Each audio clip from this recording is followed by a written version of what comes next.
오늘 말씀의 제목은 슬프다 이 성이여라는 말씀 제목 가지고 함께 말씀을 나누고자 합니다.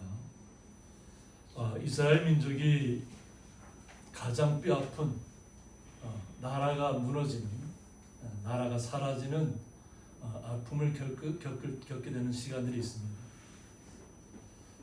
이 아픔은 우리의 삶 속에서도 연관이 됩니다. 우리도 6.25 전쟁을 겪었고 일제 36년 동안 나라를 빼앗긴 적도 있기 때문에 우리가 이스라엘 민족과 같은 마음을 가진다면 왜 나라가 무너졌고 또 하나님께서는 예레미야 선지자를 통해서 이 슬픈 노래를 통해서 말씀을 통해서 회복의 말씀을 주시는 거예요. 이 슬프다는 것은 이 슬픔을 이겨내고 나면 그 다음에 주님의 위로가 반드시 온다는 겁니다. 그것이 이스라엘 민족에는 70년의 약속이었습니다. 70년 동안은 아픔을 나라를 빼앗겨서 고통을 겪지만은 다시 하나님을 찾고 우리는 예수님을 찾아야 되겠죠, 그죠? 찾으면 다시 나라를 회복시켜 준다는 약속입니다. 그 약속의 말씀이 오늘 예레미야 선지자를 통해서 나타나는데 어느 한순간에 잘못됐기 때문에 이스라엘이 무너진 것이 아니라는 겁니다. 왜 무너졌냐면 먼저는 북이스라엘 왕들부터 시작됩니다. 솔로몬 왕 때까지는 하나님께서 보호하셨는데 그 다음 때 남과 북으로 갈라지고 그리고 북이스라엘은 여로보암 일제가 왕으로 등극하면서 그가 죄를 짓기 시작합니다. 그래서 그 북이스라엘 사람들을 남쪽으로 못 내려가기 위해서 베델과 단에다가 금송아지를 세웠어요. 금송아지. 베델도 마찬가지로 기도하는 곳인데 단은 북이스라엘 가장 북쪽에 있는 곳이에요. 그것에서부터 금송아지를 세워놓고 남쪽 유다로 내려가지 말라는 거죠. 하나님이 내려가지 말고 여기서 예배드리라. 그러면서 우상을 갖다가 들어오고 나서 나라가 무너지기 시작했다는 거예요. 그리고 그 다음에 아합 왕이 나타났고 또 그 부인 이세벨 왕비가 얼마나 악독했으면 이 나라가 점점점 악한 길로 빠져드는 그런 시절을 갑니다. 그리고 결국은 호세아 왕 때에 결국은 북이스라엘이 멸망을 맞습니다. 그래서 그때가 BC 722년에 아수르에 의해서 멸망을 당합니다. 그럼 남유다는 어떤가 하면 므낫세 왕 때부터 악이 창궐하기 시작했다는 거예요. 우상을 숭배하고 신당을 건축하고 바알과 아세라를 숭배하고 그리고 점술과 신접 행위를 했다. 그러니까 온갖 하나님 앞에 가서 기도하는 것이 아니라 온갖 인간적인 욕망을 사로잡는 것을 앞에 가서 기도했다는 거예요. 그리고 자기 아들을 불 가운데 지나가게 하는 거예요. 어떤 이런 참혹한 일이 있을 수 있어요. 자기 아들을 갖다 제사의 제물로 드립니다. 불 앞에 지나가. 그러면서부터 무지한 피를 많이 뿌렸고 그런데 아주 오랫동안 통치를 했습니다. 그런데 그 다음 왕, 그 아들 아몬이 왕이 됐는데 아버지의 마지막에 뉘우쳤던 것을 깨닫지 못해서 우리가 말씀에서 배웠던 것처럼 신하들에게 죽게 됩니다. 그래서 이 악이 심하게 되면 이같이 놀라운 일이 벌어진다는 거예요. 그래서 그 다음에는 요시야 왕을 통해서 우리가 다시 회복이 됐지만은 또 여호와김 왕 때부터 다시 예레미야 선지자가 그렇게 알려주고 다시 회복하고 돌이키려고 했음에도 불구하고 예레미야의 두루마리를 칼로 잘라 불태우는 일까지 옵니다. 하나님 말씀을 전해서 회복시키려고 하는데 그걸 잘라 불태워버린다. 그리고 바벨론에 반역하고 결국은 시드기야 왕 때 이르러서 예레미야 선지자가 너희들은 이제 붙잡혀가서 70년이라는 시간이 지나야만 회복시켜주겠다는 약속했는데 불구하고 그것을 무시하고 그 반역을 했다가 결국은 예루살렘이 다 파괴되고 함락되는 결과를 맞게 됩니다. 그래서 마지막 왕이 시드기야 왕입니다. 그래서 BC 586년 예수님 오시기 586년 전에 바벨론에서 완전히 무너지게 됩니다. 그래서 오늘 6절에 나온 것처럼 딸 시온의 모든 영광가 떠나갔다고 얘기합니다. 하나님의 영광이 임했던 예루살렘의 그 영광이 다 떠나갔다. 이것을 오늘 주님께서 예레미야 선지자를 통해서 알려주는 거예요. 근데 그의 지도자들은 먹을 것을 찾지 못한 사슴같아서 힘이 없도다 하고 있습니다. 하나님 앞에 기도하지 않고 하나님의 말씀을 의지하지 않고 세상적인 것들로 우상으로 신접한 것으로 뭐 세상을 이끌어요. 그리고 이방 주변 나라들이 어떤 힘을 빌려서 하려고 했던, 그리고 스스로 힘이 있는 것처럼 나타내고 했던 지도자들은 결국은 다 그들의 것이 허상이었다는 걸 깨닫게 됩니다. 그래서 지도자들이 나라에는 얼만큼 중요한가가 나타납니다. 한순간에 이렇게 된 것이 아니라 수없이 많은 왕의 세대를 통해서 무너지는 시간을 갖고 있다는 거예요. 그런데 예레미야 선지자는 이 모든 과정을 겪게 되잖아요. 그러면서도 하나님의 말씀만을 신뢰하는 것이에요. 하나님께 분명히 70년의 그 압박이 나라가 빼앗겼던 시간들이 지나가고 나면 다시 회복시켜 줄 것을 믿는 믿음 하에서 오늘 이 본문의 말씀을 기록한 것입니다. 하나님께서 그렇게 기록하셨고, 하나님께서는 정말 이 슬프고 아픈 역사를 다 그대로 기록하게 하셨어요. 그게 뭐냐면 후세라도 이런 일이 벌어지면 깨닫고 돌아오라는 겁니다. 풍요의 시대에 가장 타락하기 쉽습니다. 물질 만능 시대에 종교 타락이 일어나는 겁니다. 온갖 모든 것들이 다 신이라고 다 하는 거예요. 그래서 결국 나라가 무너지는 그 결과가 하나하나 서서히 무너지는 것이죠. 그래서 우리 성도님들이 오늘 예레미야 선지자처럼 예레미야 선지자의 마음을 가지고 오늘 같은 마음을 가지고 슬픔을 느끼면서 그 슬픔을 통해서 우리가 하나님께 주신 위로가 있기를 원합니다. 그리고 이와 같은 아픔이 우리 이 땅에 벌어지지 않도록 우리가 기도해야 될 점 있습니다. 그래서 오늘 슬프다 이 성이여라고 하는데, 이 슬프다는 것은 엘카라고 합니다. 어찌 이렇게 상상하지 못했던 일이 벌어졌다는 거죠. 그래서 극한 슬픔을 토하던 깊은 탄식을, 이거 말로 표현할 수 없는 극한 탄식이 찾아왔을 때, 이 슬프다 이런 표현을 씁니다. 엘카라. 절망적이라는, 절망적. 모든 것이 무너지고 모든 것이 사라진 것 같은 느낌이 왔을 때 탄식이 오늘 슬프다라는 뜻입니다. 엘카라. 예레미야 선지자가 이 슬픔을 통해서 이스라엘 사람들을 통해서 이야기합니다. 전에는 사람들이 많더니라고 했습니다. 하나님께서 보호해 주셨을 때는 사람들이 많았다는 거죠. 모든 사람들이 그것을 이스라엘을 왕래하고 비록 작은 땅이지만 그것을 통해서 중동 지역에 있는 모든 사람들이 윤택한 생활을 했다는 거예요. 모든 부귀와 명예가 권력들이 다 이곳에 모여왔다는 거죠. 그래서 주변 나라들이 오히려 그 나라에 와서 오히려 이 귀한 예물들을 주면서 서로 교통하고 했던 시간이에요. 그런데 지금은 어때요? 이제는 어찌 그리 적막하게 앉아놓고. 적막하다는 것은 뭐예요? 홀로 외롭게 자리 잡고 있는 거라고. 그렇게 왕성하게 사람들이 왕래하던 곳인데 지금은 혼자 남은 것 같은 시간이 되었다.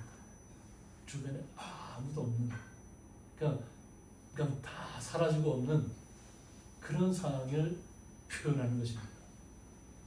그래서 이것은 단순히 고독함을 감정한 것이 아니라 전쟁의 참화로 인해 망연자실한 절망의 상태를 강조한 표현이었습니다. 전쟁의 참화가 일어나면 얼마나 고통스러워요. 우리는 미리 예전에 한번 겪었지만은 우리 선조 세대들이 지금 전쟁의 공포가 계속 이어지고 있잖아요. 나라들마다 끝나지 않는 전쟁, 언제 끝날지도 모르는 전쟁이 계속 이어지고 있습니다. 지금도 이란에는 폭격이 계속 가해지고 있고, 또 그것을 반대로 또 그 주변 나라들 향해서 또 미사일을 날리고 있잖아요. 끝도 안 나는 거예요. 집사님이 정확하게 판단하죠. 언제 끝날지도 모르고 그냥 서로 죽기 살기로 계속 폭격을 하고 있는. 근데 그 정권을 가진 사람들 입장에서는 그 힘이 있다고 하지만 그 밑에 백성들은 어떻게 했어요? 백성들의 삶은 다 무너져 있는 거예요. 서로 권력을 잡기 위해서 서로 협상을 하다가 이게 뭐 그냥 팥도 시키고 그냥 끝장내버리니까 결국 국민들의 삶만 참혹해지. 이게 황폐지. 그러니까 그 당시에 예루살렘이 얼마나 황폐해졌을까. 그래서 전에는 열국 중에 크던 자가 이제는 가부같이 되었다고 했습니다. 전에는 모든 주변 나라들보다 컸다는 거죠. 굉장히 크고 융성하고 왕성했는데 지금 혼자 된 것 같은 시간입니다. 혼자 된 것 같죠. 주변에 아무도 없고 그 많던 나라들은 다 우리에게 오지도 않고 도움도 주지 않고 혼자 되었다. 전에는 열왕 중에 공주였던 자가 주변 나라들이 공주 가치를 바라본다는 거예요. 그랬던 나라인데 지금은 강제 노정을 하는 자가 되었다. 왕족들은 다 끌려가거든. 왕족. 뭔가 힘이 있다고 하는 사람들은 다 쇠사슬에 묶여서 손목과 발목과 다 쇠사슬에 끌려서 그 광야길을 끌려서 갔어요. 가서 강제 노동을 하게 됩니다. 그런데 이 저자들이 왜 무너졌냐면 예레미야 선지자가 그렇게 간절히 돌이키라고 했음에도 불구하고 그 당시에는 저자들이 믿지 않았던 거예요. 자기들이 지금 잘 살고 있는데 왜 우리 나라가 무너질 것을 이야기하냐는 거죠. 우리가 우상을 숭배를 잘하고 있고 그냥 점수를 드리고 신접한 사람들을 끌어들여서 이 나라를 잘 살게 해달라고 계속 빌고 있는데 왜 이 나라가 무너지냐는 거죠. 절대 무너질 리 없다는 거죠. 온갖 우상을 다 끌어들여놓고는 무너질 수 없다고 합니다. 그런데 하나님의 말씀을 진실하게 전달하는 예레미야 선지자에서 핍박을 강하고 웅덩이에 갖다가 가두고 채찍질 강하고 모진 고통을 다 강하죠. 그래서 바른 말을 하는 옳은 말을 하는 선지자는 고통을 받게 돼 있습니다. 선지자가 그 슬픔 가운데 왜 안전하면 슬프지 않을 거 아니에요. 그래서 고통도 받지 않을 거고 아픔도 안 받을 텐데 하나님께서 말씀을 전하라고 하니까 말씀을 받은 자가 받은 대로 전해야 되잖아요. 자기의 그 고통이 오더라도 아픔이 오더라도 감옥에 가더라도 전해야 한다는 거죠. 그런데 그 화려하게 그를 멸시하고 지도하는 자들이 결국은 다 쇠사슬에 묶여서 끌려가는 신세가 됩니다. 밤에는 슬피 오니 눈물이 밤에 흐르며라고 했습니다. 이제는 예레미야 선지자에게는 슬픔밖에 없다. 눈물이 그냥 주르륵 하고 흘러내립니다. 뭐 이거 말로 표현하지도 어떻게 말을 표현하겠어요? 우는 것도 한도가 있죠, 그죠? 그냥 아무 소리가 없어도 그냥 눈물이 그냥 주르륵 흘러내립니다. 얼마나 마음에 슬픔이 가득 찼어요. 나라가 황폐해졌어요. 그리고 사랑하던 자들 중에 그에게 위로하는 자가 없다고 했어요. 그와 가깝게 지냈던 사람들, 사랑하던 사람들이 이제는 위로할 수가 없는 상태가 됐다. 친구들도 다 배반하여 원수들이 되었다고 했습니다. 나중에 주변 나라들도 이스라엘과 같이를 맺었던 나라들도 이제는 다 이스라엘이 무너졌다고 하니까 이제 다 배반하고 떠나갔다는 거예요. 그리고 반대로 원수가 된 거예요. 원수. 너는 이제 힘이 없다는 거죠. 나라도 이렇지, 뭐 난다긴다 하는 뭐 유명한 권력을 가졌던 사람들이 다 포로를 끌려갔잖아요. 그러니까 결국은 주변 나라들이 다 핍박을 가기 시작했다. 힘이 없다는 이스라엘 남은 사람들은 그루터기밖에 없어요. 그냥 다 나무가 밑둥이가 잘리고 그루터기밖에 안 남았는데 근데 하나님께서 어떻게 해요? 그루터기를 통해서 다시 새롭게 희망을 주시잖아요. 연약한 자들을 통해서 나를 다시 세우겠다. 연약하다는 건 뭐냐? 오직 주님만을 의지하는 사람들. 오직 주님만한테 기도하고 주님의 말씀 듣는 사람들 중에서 다시 회복시켜 주시겠다. 그리고 이 왕족 중에 끌려간 사람들 중에는 다니엘이 있잖아요. 때로는 정말 슬픔이고 아픔이고 고통이지만 이런 과정을 통해서 우리는 회복의 말씀을 받아야 될 줄 믿습니다. 위로의 말씀을 받아야 될 줄 믿습니다. 아픔만이 계속되는 것이 아니라 하나님의 섭리가 있다. 우리를 다시 회복시키기 위한 우리를 온전히 주님의 자녀로 삼으시기 위한 하나님의 계획이 있다는 것을 우리는 믿으셔야 될 줄 믿습니다. 그래서 고통과 슬픔이 이스라엘을 꽉 찼지만 그러나 희망은 버리지 않아야 된다. 오직 주님만 붙잡아야 된다는 것입니다. 유다는 환난과 많은 고난 가운데 사로잡혀 갔다고 했어요. 얼마나 고통스럽겠어요. 새하늘에 끌려서 그 광야 먼 길 사막길을 계속 끌려서 걸어 가야 됐습니까? 그리고 그가 열국 가운데 거주하면서 쉴 곳을 얻지 못했다고 했습니다. 쉴 곳이 없는 거예요. 포로로 잡혀갔어요. 아무리 주변 나라를 돌아봐도 쉴 곳이 없다. 그리고 그를 핍박하는 모든 자들이 궁지에서라고 했습니다. 이 궁지는 뭐냐면 매우 좁은 장소를 얘기합니다. 그래서 고통스럽고도 탄식과 눈물 처절한 상황. 그냥 막다른 골목에 딱 몰린 것이 처절한, 뭐 어떻게 할 수 없는 고통스러운 시간들이 찾아왔다. 그런 시간들이 계속해서 이스라엘 백성들을 뒤따라 잡았다는 거예요. 얼마나 고통스럽겠어요.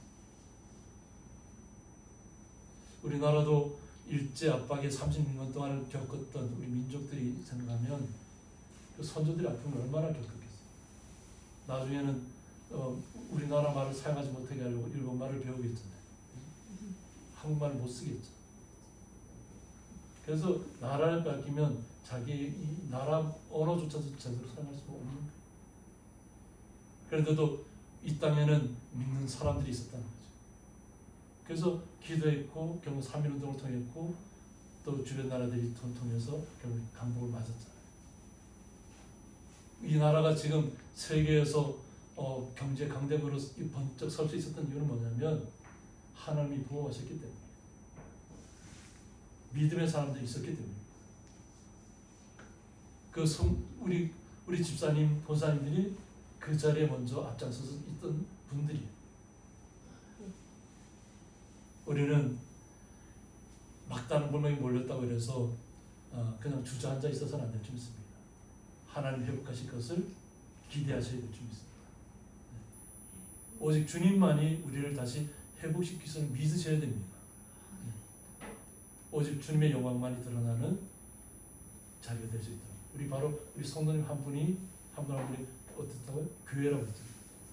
우리 한 분 한 분의 마음속에 주님의 사랑이 은혜가 계속 흘러넘쳐서 마음속에 항상 기쁨의 샘물이 계속 흘러나와야 됩니다. 기쁨의 샘물이 흘러나와서 주변을 다 흘려서 주변 사람들까지 적셔야 됩니다. 그것을 주님께서 원하시는 거예요. 그러니까 고통 속에 몸부림치고 있지만은 그 속에 머물러 있지 말아야 돼요. 회복시킬 것을 기대하셔야 됩니다. 온전한 주님의 사랑을 우리는 간직해야 됩니다. 그럴 때 우리는 주님의 사랑을 슬픔 속에서도 깨달을 수 있는 것입니다. 시온의 도로들이 슬퍼하며 절기를 지키려 나아가는 사람이 없음이로다고 했습니다. 그냥 다 모든 것이 다 무너졌으니까 도로도 다 파괴되고 아무도 예루살렘에서 예배하는 사람이 없는 상황이 된 거예요. 예루살렘이 무너졌으니까 어떡하겠어요? 예배할 곳이 없는 거잖아요. 그래서 모든 성문들이 적막하며 제사장들이 탄식했다고 했습니다. 성문도 다 무너졌을 거예요. 그러니까 사람들이 없는 게 적막하고 그러니까 제사장들이 하나님 앞에 제사할 수 있는 사람이 탄식할 수밖에 없는 거예요. 어떤 제사할 수 있는 아무것이 없어 다 사라졌습니다. 그리고 처녀들이 근심하며 시온도 공고를 받았다고 했는데 처녀들이 공고했다면 모든 남편들 사람들이 사라졌다는 얘기예요. 남성들이 젊은 사람들이 다 끌려가거나 죽은 가운데 처했다. 그러니까 근심할 수밖에 없는 거예요. 그리고 시온도 공고를 받았다고 했습니다. 하나님의 성이 하나님의 백성이 거하는 성이 그냥 아주 어려움에 처했다는 거죠. 그러나 하나님께서 어려움을 주신 이유는 뭐냐면 주님을 바라보라는 거예요. 바알을 숭배하던 물질을 숭배하던 풍요를 숭배하던 그런 세상에서 벗어나서 오직 주님만을 바라보라. 점집에 가서 점을 치고 뭐 귀신을 접하고 이런 데 휩쓸리지 말라는 얘기예요. 요즘 그런 것이 방송이 너무 많이 난무하고 있어요. 이 나라도 종교 혼합 시대로 가고 있어요. 모든 것이 다 좋다 좋다가 하고 있는데 이래서는 결국 나라 꼴이 말이 안 되게 됩니다. 우리가 깨우쳐야 돼요. 오늘 본문을 통해서 오직 적은 숫자일지라도 우리 성도님 한 분 한 분이 이 나라가 온전히 회복되기를 원하시는 줄 믿습니다. 물질을 따라가는 사람들께서는 안 될 줄 믿습니다. 그러면 하나님께서 우리 한 분 한 분의 우리 성도님들의 마음을 주님의 말씀으로 따뜻하게 위로하실 것이고 우리의 마음이 회복되면 이 나라도 분명히 기도를 통해서 회복될 줄 믿습니다. 그러므로 우리는 주님 앞에 온전히 나아가야 될 줄 믿습니다. 그의 대적들이 머리가 되고 그의 원수들의 형통한 문을 메웠습니다. 이스라엘을 압박하는 주변의 나라들이 다 오히려 머리가 되었다는 거예요. 이제는 이스라엘 통치할 사람이 없잖아요. 그죠? 나라도 빼앗겼지. 나라도 다 무너졌지. 그리고 오히려 그의 원수들이 형통했다는 거예요. 그러니까 원수들이 뭐냐면 주님께서 몽둥이를 들었을 때 몽둥이에 불과한데 우리가 나중에 본문을 통해 깨닫지만 몽둥이가 자기가 신인 줄 알고 또 막 자기의 몽둥이를 막 휘두르다가 결국은 그 나라도 다 무너지잖아요. 바벨론이라는 나라도 그래서 무너지는 거예요. 몽둥이가 몽둥이 역할을 하고 끝나야 되는데 자기가 뭔가 된 줄 알고 몽둥이 신인 줄 알고 하다가 좀 무너지는 거예요. 그것이 페르시아 지금의 이란제.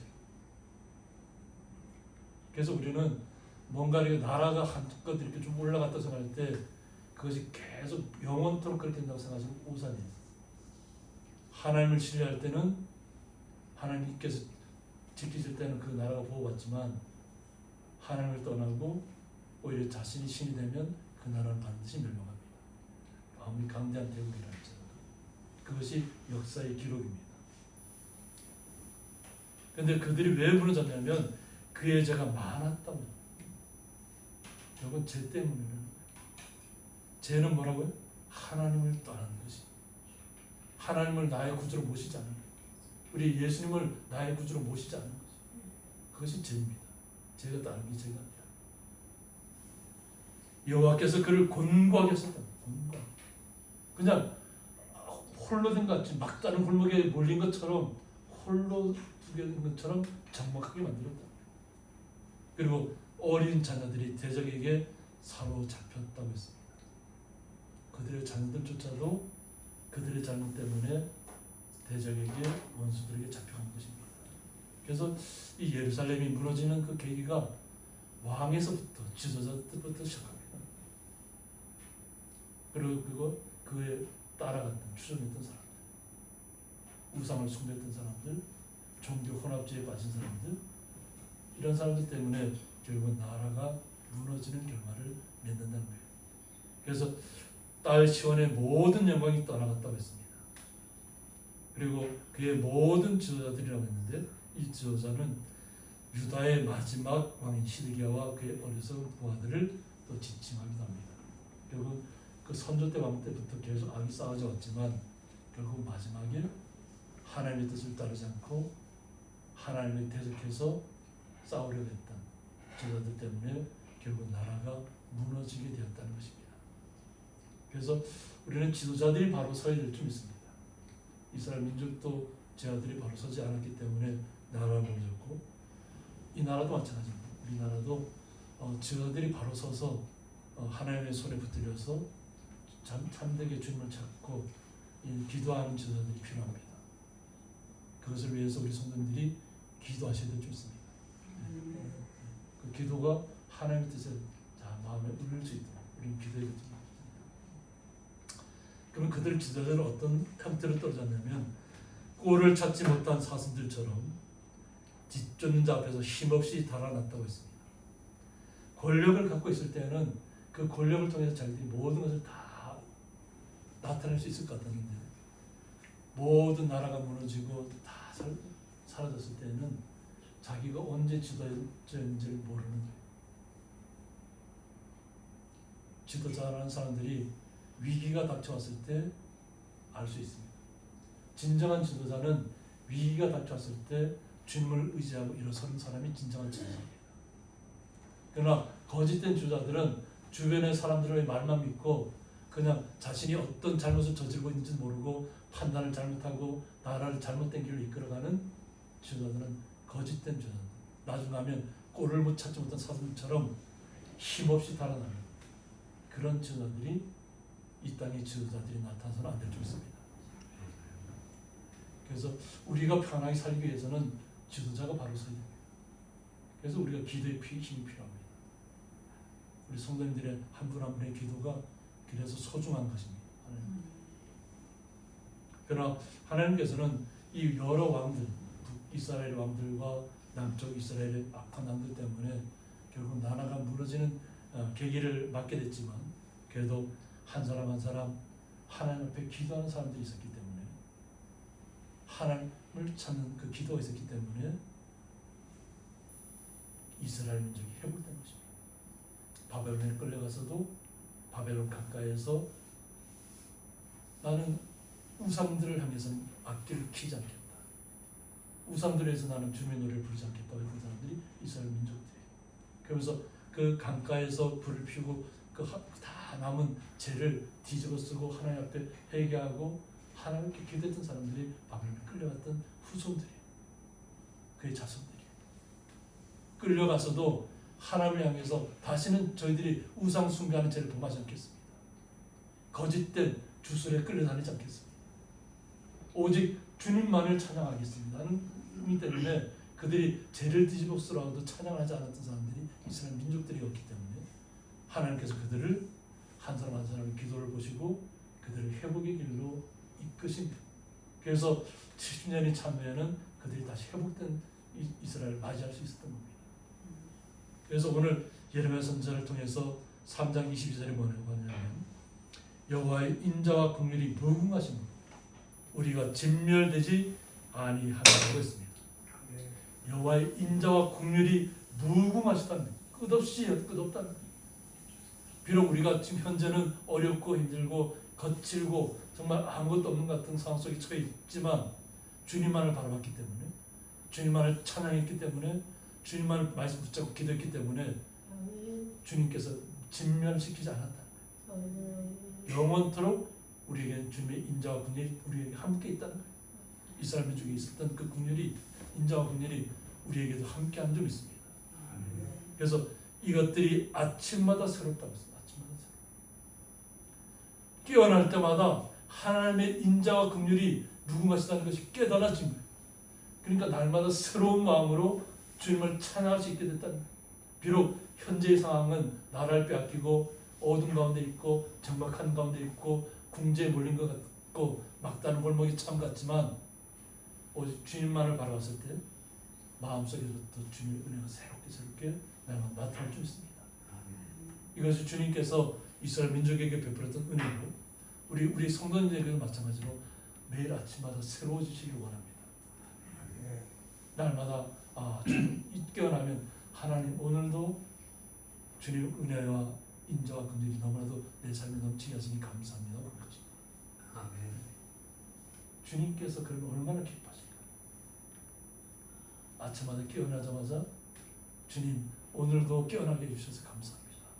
아멘. 오늘도 이 주님께서 베풀어 주신 모든 자연을 내가 만끽하면서 주변 사람들과 이웃들과 기쁘게 살아가겠습니다. 고백이 있다면 주님께서 우리를 놀랍도록 기뻐하시고 칭찬하시고 위로하시고 축복하실 것입니다. 아멘. 우리는 주의 성실하심을 믿으셔야 합니다.